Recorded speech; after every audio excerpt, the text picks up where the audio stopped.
This podcast is proud to be part of the TalkSPORT Fan Network. TalkSPORT.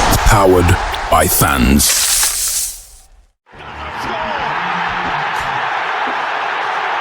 Styles with a save. To the second here. A classic counter-attack and Gibbs White puts Nottingham Forest 2 ahead. Here's Wood. 1-0 Forest. Has made an even bigger difference there. Nottingham Forest have snatched the lead at Anfield. Hello, welcome to this edition of Red Side of Trent, here to preview Forest's trip to Selhurst Park in the El Casico, as it has been duly named on X, social media, wherever you get all your feed from, I guess.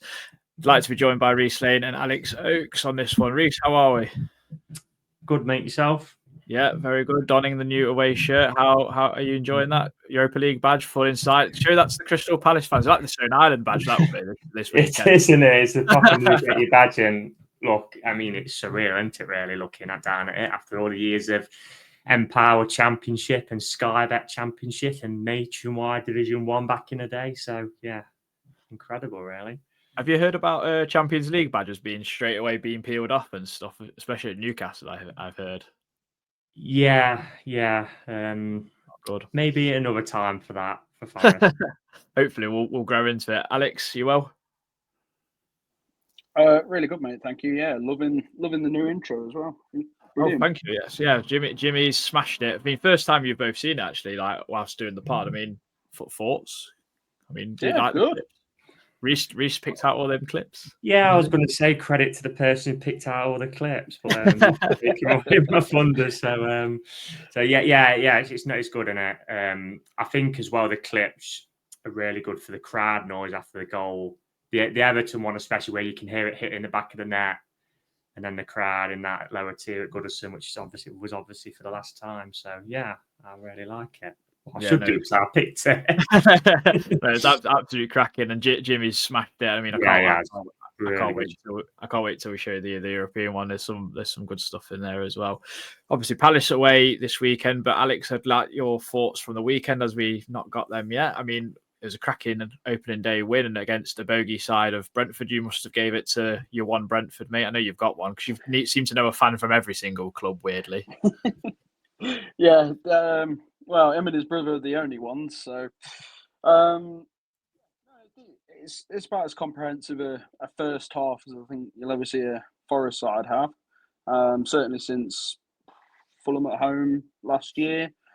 There's one that immediately springs to mind if we've had any other performances in that time. Do remind me, but Brighton, yeah. Sure. You know. I mean. Yeah, I guess Southampton as well at home last season, first half. Yeah, it's just as good. If not, it almost felt better. I know Brentford are going through turmoil, but you know, over the last few years, they've not been a bad squad, but they've been ripped apart this summer. But it's always nice to get one up on Brentford. Especially because of my personal connections, anyway. Yeah, definitely. We're looking to Palace ahead anyway, Reese, and they drew 0-0 first game of the season against Chelsea, which is nothing to be snuffed at. But I mean, they had a goal disallowed for absolutely God knows what these days. But I don't know what referees are making up. But it looks like they could be weakened by the weekend in losing Eberechi Eze. I mean, what's your thoughts on Palace going into this? And obviously, there's a little bit more riding on it with everything that's happened in the summer as well. Yeah, I mean, they, showed the rule what it was. It'd be interesting to see how many times that rule's been enforced, because I don't think we've seen it before personally. So, yeah, it was quite unlucky. But it was a good result for them. Nevertheless, the draw at Stamford Bridge, I think most people would probably have Chelsea down to win that one. Look, I know we've had this bit of a rivalry, haven't we, this summer between us and them, but Palace are a good side. They've got a really good first 11. I think the depth options is probably similar to us before we've signed the players we have, but their first 11 is really solid. and there's several players in that side who can really hurt anybody in this league. So it'll be a really tough game on Sunday. Obviously, now you've got the added spice because of the Europa League stuff. I do think Eze will still be there come Sunday. I see that. That deal will happen, but I think it's one where that will happen probably the latter stages of the window when Palace have got a replacement. So I expect he'll be a part of their squad for tomorrow night against Fredrikstad, and then I think he'll be available at the weekend, mate. So I mean, hopefully he is because he's a top quality player, but it'll be a tough game. Like I said, Palace are a good, solid side, and if we can go there and get at least a point, that would be a good result, in my opinion. You're on mute, mate. Blimey, that's the second time I've done that in a few weeks. Alex, it's obviously going to be a hostile atmosphere, potentially lots of Marinakis chanting from both sides of the fan bases. But how important is it that we quieten them down as early as possible? Yeah, I mean, we could really do with a repeat of Saturday, couldn't we?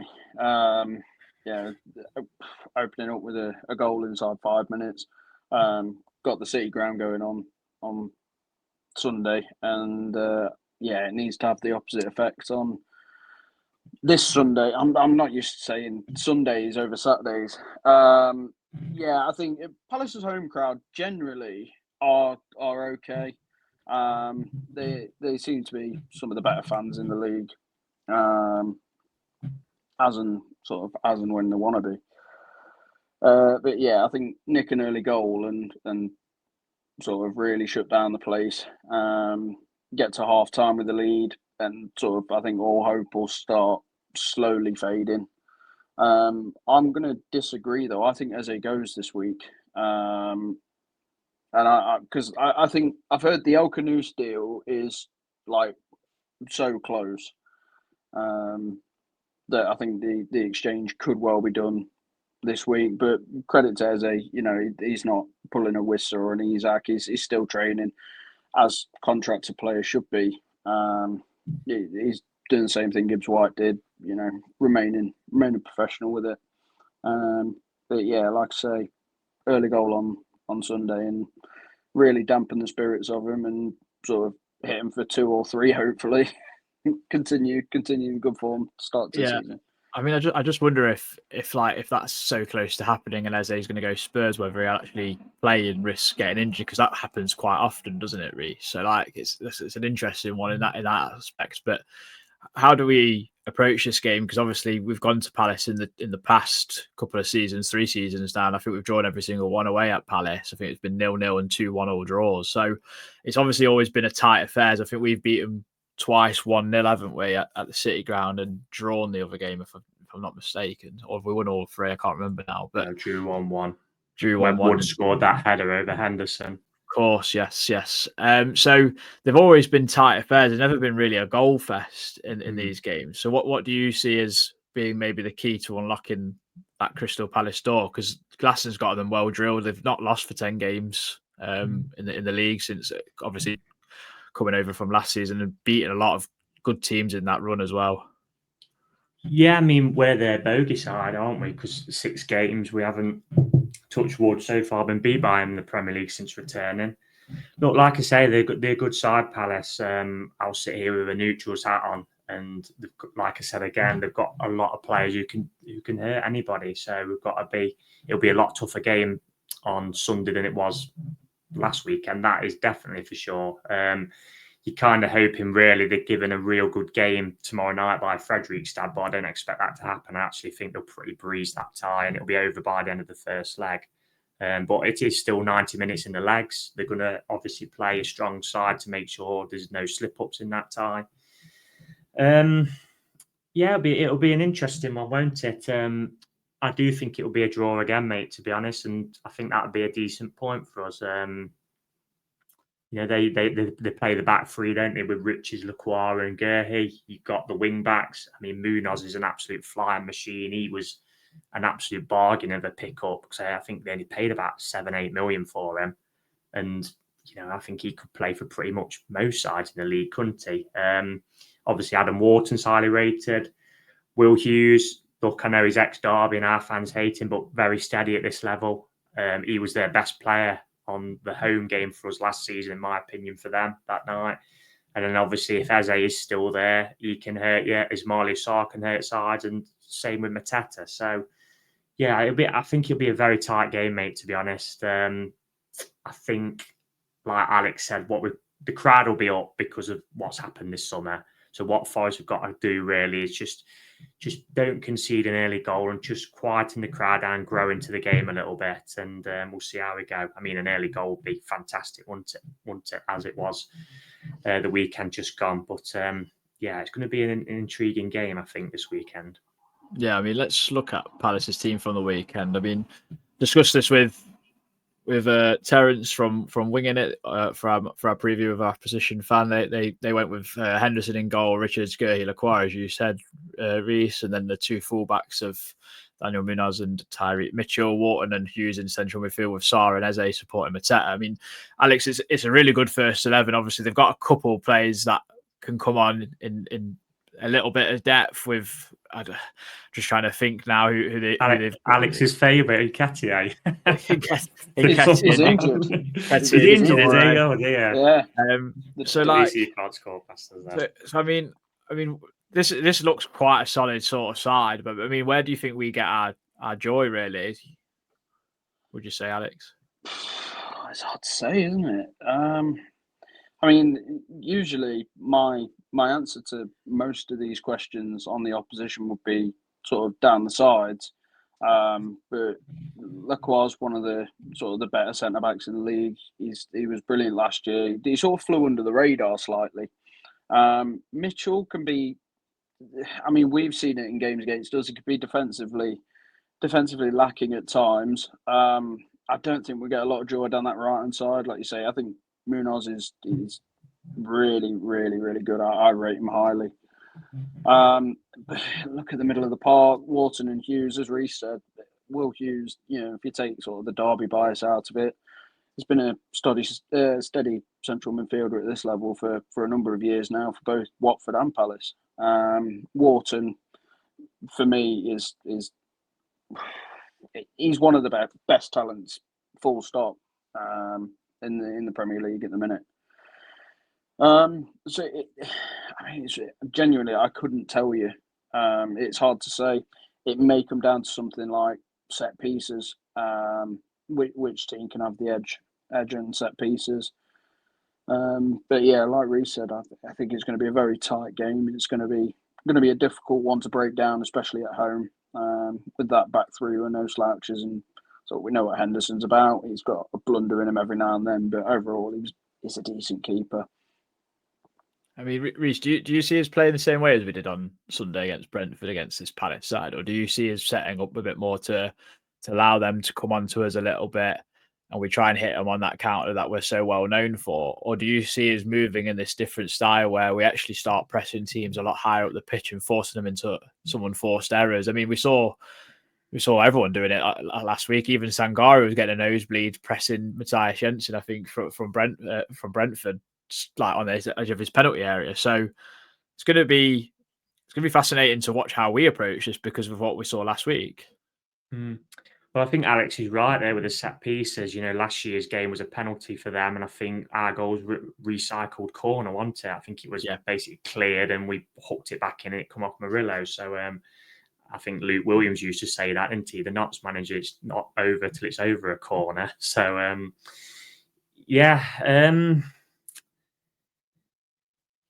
Sorry, remind me your question again, Adam. It's gone out of my thoughts. I'm just saying, like, do you think we'll approach the game as we did on Sunday because of that different style that we seem to kind of go? That's why we have a lot of possession. Yeah, that's what makes it intriguing, isn't it? Because you're against a different type of formation. I think last season we played three in the middle there, didn't we? Sangare, Anderson, and Dominguez, I believe. If I'm right. Can't quite remember, to be honest. They definitely all played. I'm just trying to think who we had up the top. Alanga and Wood definitely played in Gibbs White. I'm not sure if Hudson-Odoi might have been injured that night or possibly. He was because he was in the crowd, so he was injured. So it was like a kind of a 4-3-2-1, like a Christmas tree last season, wasn't it? There, that's the tough one, isn't it? Do we go with the same team what we played on Sunday when we're against a change of formation? I mean, logic kind of says you don't change a winning team, don't you? But it's going to be interesting to see what Nuno picks, and of course, as well, he's got 3 new options. I think Luiz might be signed by the weekend, but I don't think he's going to play any part, is he? So he's got 3 new options, Nuno as well, to pick from. It's going to be, like I said, I think it's going to be a really tight game, and I actually agree with Alex. It wouldn't surprise me if set pieces play the part, really. I literally see it being like a 0-0, 1-1 draw or 1-0 either way. I don't expect many goals at all. So, yeah, get your money on a 3-3. I mean, I'm super intrigued because of what we did on Sunday, which was so good to make them move around so much. Was obviously Sangari was sitting at a base and offering that protection, and Anderson and Gibbs White basically just do whatever they wanted. They were going into channels so much and causing so many problems. I'm wondering if that's a possibility to move Wharton and Hughes out of the middle to then give us more space to then recycle the ball, get it out wide, get crosses into Wood. Because, if you can put 10 crosses into the box with Wood, he's going to get 1, surely, if not 2, because he's just that type of striker. He seems to find space anyway, find space in a telephone box with Gemma Collins. Do you know what I mean? That's how good he is. It is hard to judge after Sunday, isn't it? Because we were brilliant, but Brentford was so poor, mate. There isn't going to be surely many teams you're up against this season who played as poorly as that, because they were so poor. And, you can only beat what's in front of you, and we played exceptionally well. But like I said on the pod at the weekend, it was like playing championship side at times. They were just 1 or 2 yards off. Just the play, Palace aren't going to be like that. So it's good. That's what makes it kind of interesting, intriguing for me, what's going to happen Sunday. I do expect a really tight affair. We'll have to see what happens, really. Yeah. Alex, how important is it them 3 coming in this week, training with the squad, and then Nuno having them options, because they all offer something very, very different, and I'm very intrigued to see all of them in action. Yeah, same here. I don't think there's going to be many happier men at the club to see him than Nuno himself. It gives us much needed sort of forward depth. You look on the bench on Sunday, there was 4 centre backs on there with Ryan Yates as well. So leaving our only sort of forward options is Jota Silva and Taiwo Awoniyi. And Igor Jesus, let's not forget him. Oh, Jesus was on there as well. Yeah, not bad. I don't expect any of them to start. But I've got this sort of teasing thought in my head that Nuno may match up the formation, because their sort of 3-4-2-1 formation kind of marries up to something we were trying in pre-season, something we did a lot last year. But again, I genuinely don't know at all. But I'm really excited to see Callum Wendo. Again, he might feature off the bench, but certainly won't start this weekend for me. All young. Isn't it quite refreshing though that you don't know what Nuno might do now because he's got the options? Do you know what I'm saying? Yeah, massively. I quite like unpredictability in football anyway. But I'm struggling to get my words out, because I genuinely just haven't got a clue how this weekend's going to go. I'm excited to see the new 3. Whether they'll feature, God knows. Luiz, as Reece said, don't think he's going to feature, but think he may be registered in time if he's in before tomorrow at noon. Is it? Friday. I think by Friday. Oh, is it Friday? Beg your pardon. Friday at noon. It's Thursday for a Saturday game, isn't it? Possibly. I'm not sure. I think it's just Friday anyway. I think because that's when the game week starts, because you always get a Friday night game, don't you? So I think that's what they've changed it to now. But Same sort of thing to you, Reece. I mean, how good is it now that Nuno can look at his bench and go, "You know what? I can go with this and I can go with that, and we can approach a game in a different way." Because McAtee is someone that's going to keep the ball. Mario Hutchinson likes to run at his man. We know that.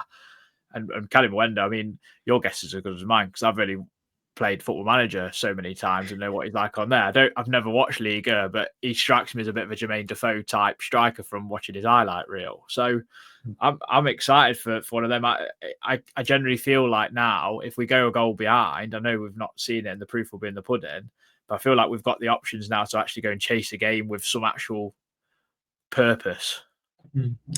Yeah, even not like chasing the game, really. If it's a real tight game, say an hour in, and you want to make changes, who's going to influence the game and impact the game, you've got them on the bench. That was obviously the concern Sunday, wasn't it? If it got down the stretch and the score's still 0-0, who could we bring on? Who's going to change the game? And let's be honest, we didn't really have anybody, did we? Igor Jesus is going to take some time. Taiwo, for me, I think is probably the time now to shake hands and move on. As much as I love Taiwo and what he's done for the club, he's been value for money because he kept us up with his goals. But he's going to be fourth choice now. And I know people are saying keep these players for like rotation and that, but like for example with Taiwo's not going to get up to speed playing odd minutes. He's just not. We've tried it last season, and these players also won't want to be kept around just to have odd minutes. The professional footballers who are playing in the Premier League, they'll want to go out somewhere and play. And if that means, say, Taiwo going back to the Bundesliga, for example, but he can play every week, then he's probably going to do it, isn't he?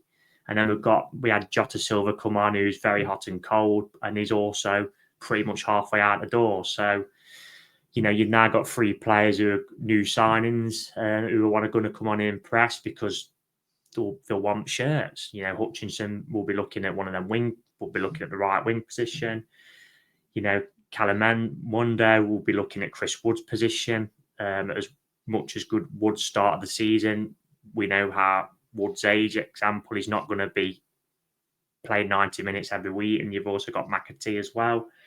So yeah, I mean, Nuno will be delighted, won't he? Just that it gives us some fresh blood on the bench, and like Alex said, the bench was very reminiscent, really, of kind of the first season, wasn't it, at Newcastle, where it was just you look to the bench and thinking, who can you bring on? And you're like, thinking, Alex Mighton, come on down. Yeah, exactly. And there's like Ollie Hammond and Lyle Taylor on those now playing in National League South. So that's So it's crazy that, is it, when you say that? Yeah, in just like 3 years. So yeah, I'm sure Nuno will be delighted. He's got these players in, but he needs to be able to trust them and give them minutes because, like we've said before, last season he didn't trust certain players at times, did he? So, yeah, hopefully they can come on and make an impact if the game's tight, or like you said, Adam, if we are chasing the game. Yeah, I want to ask you both about this battle, I think, which is, it absolutely fascinates me because they're the 2 biggest talents in midfield for English football, in my opinion, in Adam Wharton and Elliot Anderson.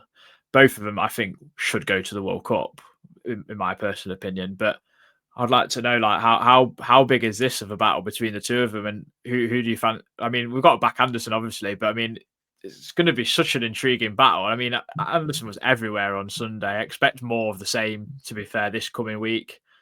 That I can't speak highly of him, Reece, but I mean, what do you think about that? Because obviously Palace fans will tell you Adam Wharton's the best thing since sliced bread, but I'm sticking with Anderson. I just think he offers.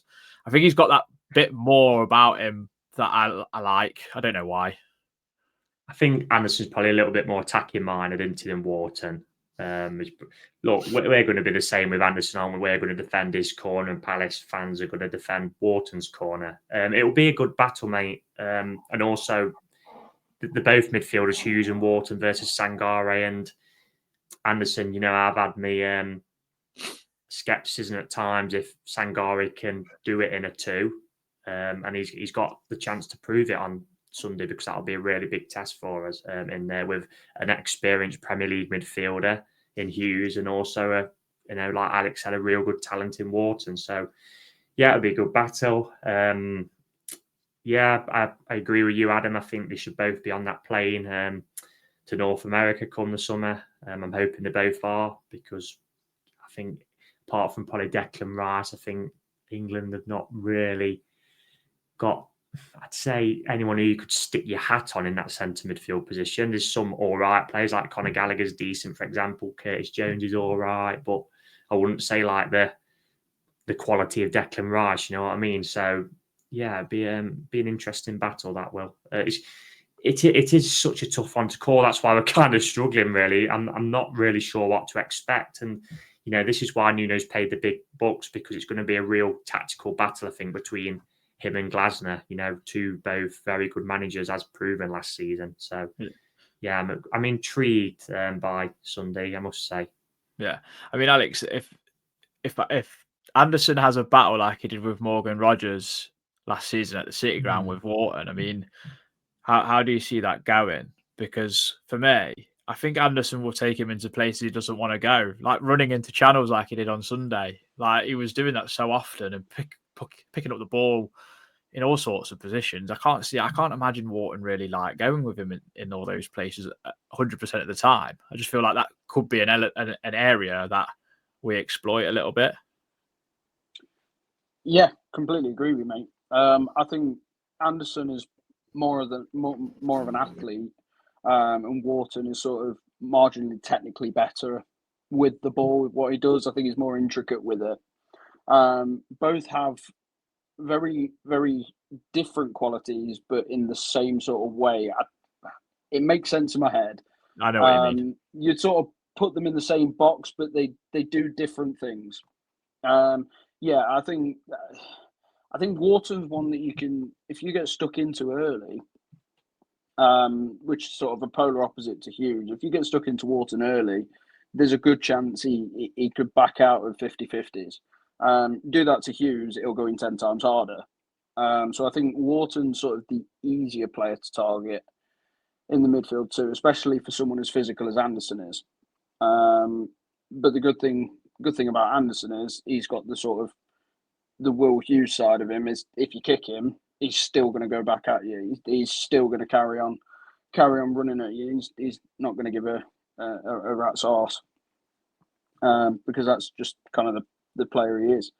But it's going to be like an immovable object versus an unstoppable force, isn't it? It's going to be. Honestly, mate, I love both of them. I've made it loud and clear. Agree with you. Both of them should be going to the World Cup this summer.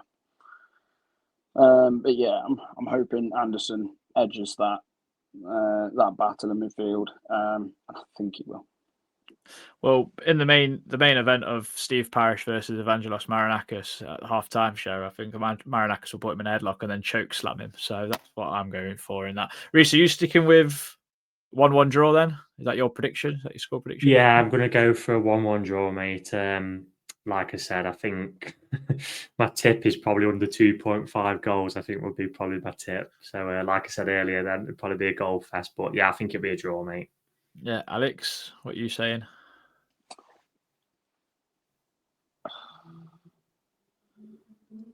I'm going to go 2-1 Forest.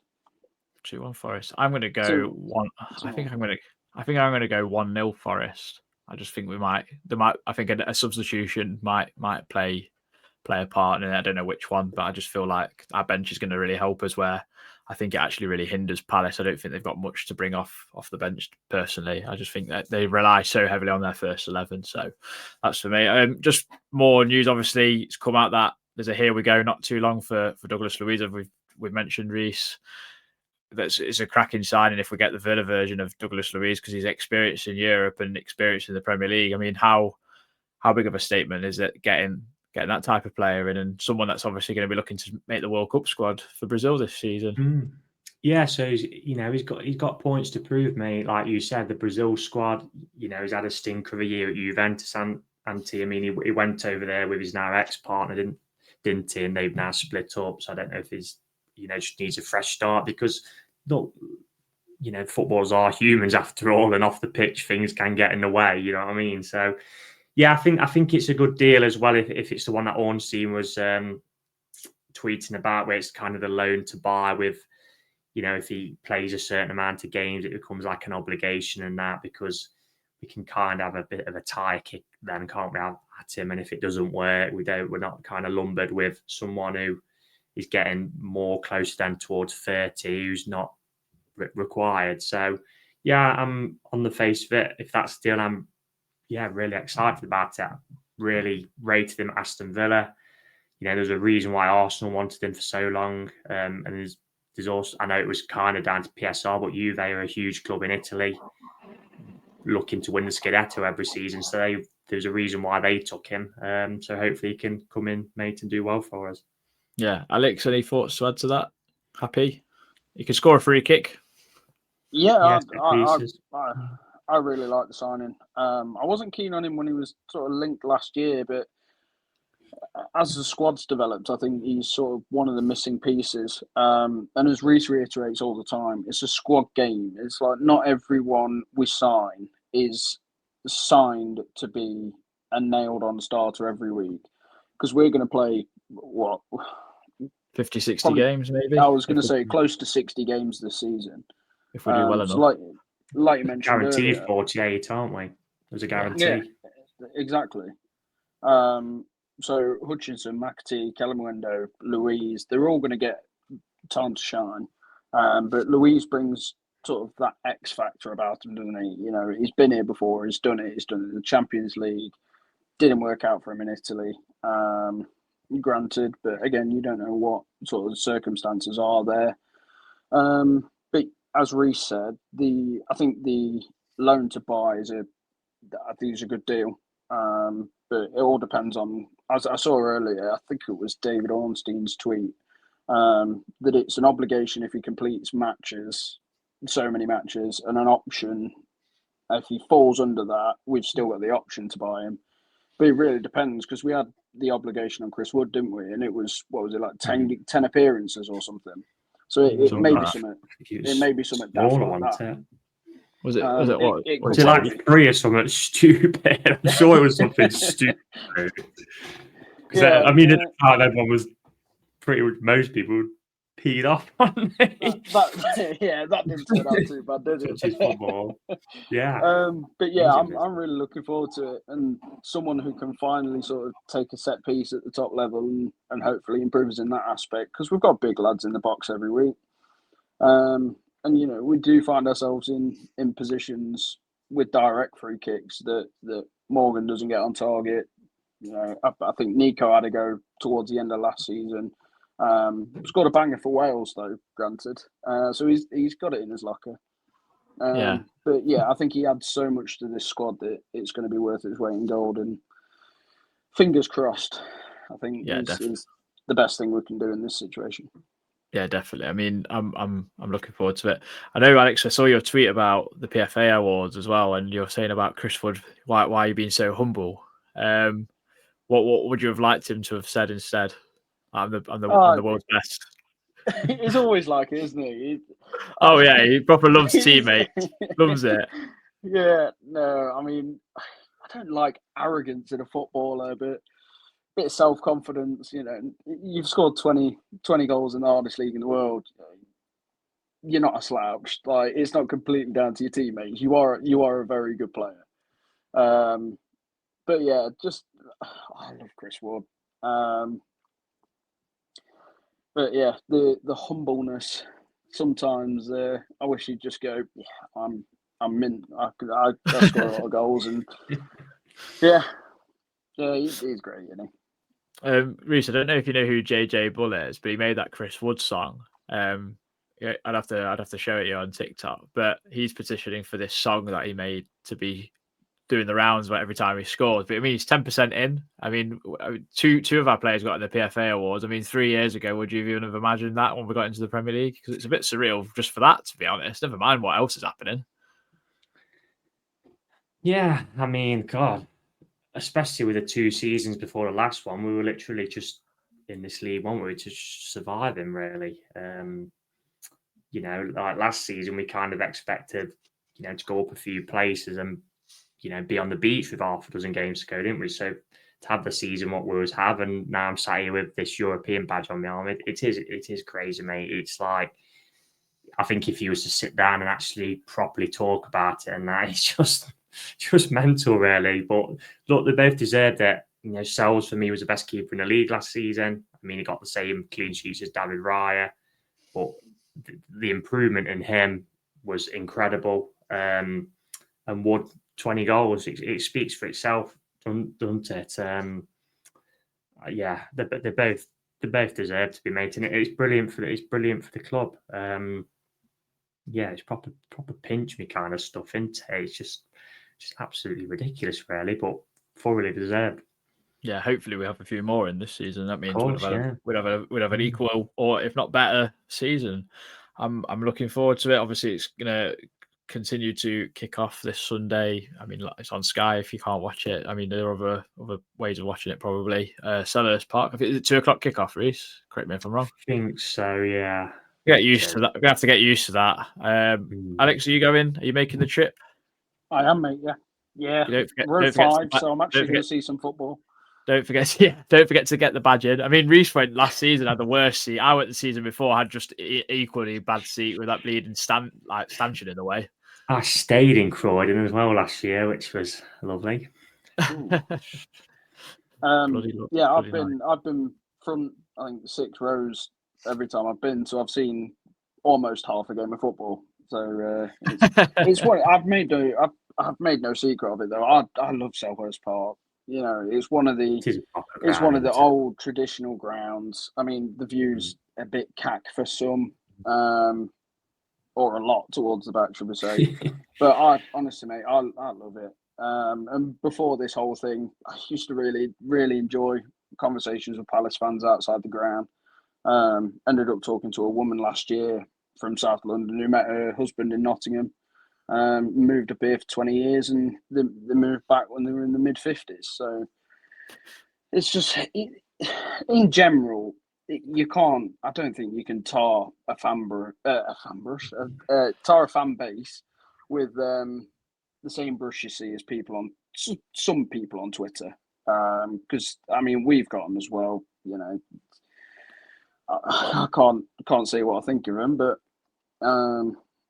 yeah, I love Palace away, and I'm really looking forward to it.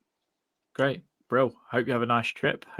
Hopefully no one accuses you of cheating or stealing or snitching on anyone, but we'll see. But hopefully we'll come out the better side on the day, and then football does the talking rather than anything else. So yeah, but if you've enjoyed the pod, do drop us a like, drop us a subscribe, consider early access for membership, 99p or £1 on Patreon. So yeah, it goes a long way, helps the pod continue.